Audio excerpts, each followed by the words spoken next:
What's up, everybody? Welcome back to Indie 5 Fridays. Today is a special Indie 5 Friday. We're uploading 2 games today, so as you may notice, this one's not going up during the typical 5 p.m. Central Time, and that's because we have 2 games for today. So this game will be going up at 3 p.m. and the next game will be coming up in 2 hours. So if you enjoy these segments, you're in luck. Today you get 2. Today we're checking out a game called Drive for Survival, and this is just a demo, as you can see, but this game is very exciting. Let's jump right in and talk about 5 of the top features this game has to offer as of right now. One of the first things that I noticed about this game is that it has very smooth controls. Picking up stuff works instantly, as it should. When you walk up to the doors, they open and give you a little noise, a nice little noise that the door gives you. The sprinting's good, the turning's good, and when you pick up the pistol has good aim time, good accuracy. It's almost hard to describe, but all of the controls just feel really smooth. The second thing I noticed about this game is that it's very ominous, which sounds bad, but in this case it's a good thing. Throwing you into this game, it almost has a horror aspect to it. There's dead feckers on the ground. This place seems like it's been ravaged by something. There's a big snowstorm outside, and you're picking up items that you're going to be using, obviously to survive. So it goes to show that you're getting ready to face a world that's unlike the world that we have today, because typically when you go out for your evening walk, you don't pick up a pistol before you head out the door, or at least I don't. I guess if you do that, that's cool. The third thing that I noticed were the sounds. Now, the sounds like shooting the gun, walking up to the doors, the sound that they make when they open, and later on when you get to your car, you can switch through your radio and you can hear the car starting up. Those sounds are all very good. Now, there are some tweaks I would make to sounds that I'm going to discuss when I talk about the 5 things I'd add or improve on, but overall, the sounds, like the doors opening and such, sound really good in this game. The fourth thing I wrote down is this game is immersive. Right from the start, you're picking up items that you're gonna need to survive. Like I said, the ominous presence of this game makes it very immersive, and then you're picking up key cards to unlock doors, and then you have to gather parts in order to fix your car. Once you gather all the parts that you need to fix your car, you can come over and fix it, and then you can hop in and start driving. For the 5th point of what makes this game good so far, I put driving. The driving is very smooth. The sounds are pretty satisfying, and all around it's pretty fun to drive around the map that you're allowed to explore right now. Now, there's not much you can do around the map after you fix your car, because again, it's just a demo. But whenever they develop the world around the starting point, it'll become essential to have your car and to get gas for your car and keep your car in shape. So I think that fixing and fueling your car is going to be a big part of this game. So with the top 5 things I like about this game out of the way, let's go ahead and talk about 5 things I would fix or add on to improve the game. The first thing that I would improve on is the learning curve. The learning curve is very steep. I had no clue what I was doing at the beginning. There were different parts scattered about, like nails, metal, and car parts.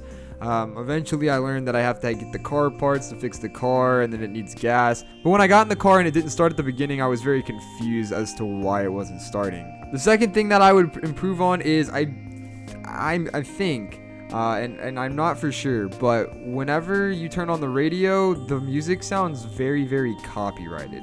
Now, maybe the studio that's making this game has the rights to that music. I don't know.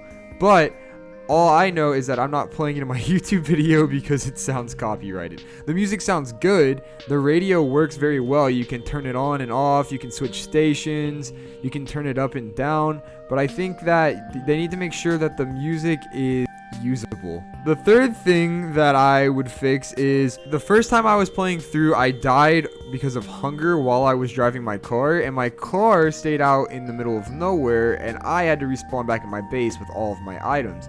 So, I don't know, maybe that can maybe still be a thing, but in my opinion, I would put the car back at the base, because if I was super far away from my car, I wouldn't want to run all the way across the map to get to it. Although maybe that's just the punishment for dying, and if you don't want to have to run across the entire map, then you will take better care of yourself. Kind of going along with the learning curve, the fourth thing I said I would do to improve the game is maybe add a little bit of a tutorial at the beginning. It doesn't have to be super advanced. It doesn't have to take 20 minutes to complete, but maybe even just something to read through for people who want to read through it so that they can understand more about this game and what you have to do in order to survive, what the different bars at the bottom mean, and just different things to make starting off easier. The final thing that I said that I would improve on is the sound. And yes, I did say the sound sounds very good earlier, but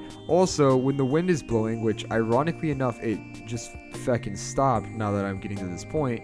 When the wind's blowing, the wind's very loud, and it's hard to hear anything else that's going on around you. Again, maybe this is by design, but you can really hear the wind over even things like, here it is again. When the wind blows, you can even hear the wind much louder than you can even hear the car. Maybe make the wind less loud or make things like the car more loud. I think the wind being loud is important, like to an extent, because it adds, onto that ominous kind of vibe that the game had. But I think that if the wind is going to be loud, you still have to take into account the fact that a car is probably going to be louder than the wind. Overall, though, those are just some suggestions. You guys already have a really great game here, so just do what you guys feel is best. You clearly know what you're doing, and I'm excited to see what you guys come up with when this game is finally finished. So with all that out of the way, it's time to go into the judging. To start off, potential. I gave this game a 9 for potential. I think this game could do very well. There are other survival games out there, but this game is very immersive and ominous and almost has a horror aspect to it, and I really like the amount of realism that this game contains. So I think this game does have a lot of potential if the developers keep working hard on it, and I'm excited to play it on the channel later on. For gameplay, I put a 10. The gameplay is very smooth, going back into the smooth controls, and the concept of it is there. Even though it is hard to learn at first, once you do learn, it makes sense. Everything that's going on makes sense so far, and I think that the gameplay is really good. Moving on to music, I gave it a 7. Now, the music sounds great, the sound sounds great. Like I said, the only thing that I would fix is, how the wind is loud, and make sure that that music is usable, because you do not want to get in trouble with copyright stuff. It's not worth it. There's small composers who can make music for this game for a fraction of what you'd have to pay to get the rights to a copyrighted song. So just think about that as you move forward. Going into graphics, I gave it a 9. Now again, this is another game that's not like, realism Fallout kind of graphics, but for what it is, they made the cars look good. The snow looks good. The environment looks great. It all comes together to give you that ominous feeling, which is what the developers were clearly going for here. So great job on the graphics. I give it a 9. Finally, looking forward to it, I gave this game a 10. This game had me very intrigued and scared at the beginning. When you run out of food, your guy starts groaning and his stomach starts going wah. And I thought it was a zombie coming after me to kill me. This game literally had me scared shitless in the starting area, and I was so on my toes and ready for anything, because they just give you this pistol and then they're like, okay, go explore. And I was like in the base like but yeah, I'm looking forward to playing this game. I can't wait to see the different areas that the developers come up with. Maybe even adding companions to the game later on, or an online version would be cool.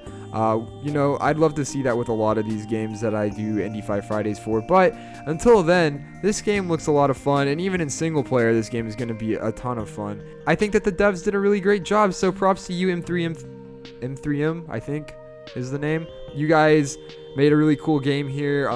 Great demo, and I really am excited for your finished version. Oh, guess I'm going back to sleep again. I'm really excited for the finished version of this game, and I appreciate the opportunity to show off this demo. Other than that, everybody, let me know what you guys think about this game down in the comments or in Discord. I really like hearing from you guys and how you like the games, and I'm sure the devs would love to hear from you guys and what you thought, because feedback is super important. If you like Indie 5 Fridays, be sure and let me know. I'll keep doing them. Don't forget to like, subscribe, and share. We made a deal recently, okay? and I'm gonna start telling people about this. If we can hit 500,000 in a month, 500,000 subs, I will let you guys write my speech for my speech class that I'm doing online, and I will record it when I'm giving the speech and put it on YouTube. I'll also act like a dumbass in the class while other people are giving speeches. That seems like a lot of subs, and yeah, it is. But if we all work together, and if everyone's that's subbed right now tells 4 people, and those 4 people tell 4 more people, it will compound really fast, and we will be able to achieve this. It's kind of like that whole thing where if you get $1 on the first day and then you double it every day, you'll end up with over $1 million by the end of the month. That's what this is. And if we can work together and do that, it would really, really be awesome. And I would love to be a dumbass in my speech class. So keep that in mind. If it's something you want to do, go ahead. If not, I'm so thankful for the support that you do give. And I honestly don't expect anything more than what I've received from you guys. You guys have been fantastic. One more time, thank you to M3M for letting me showcase Drive for Survival, and thank you all for watching. Don't forget to like, subscribe, and share, and I will see you guys next time.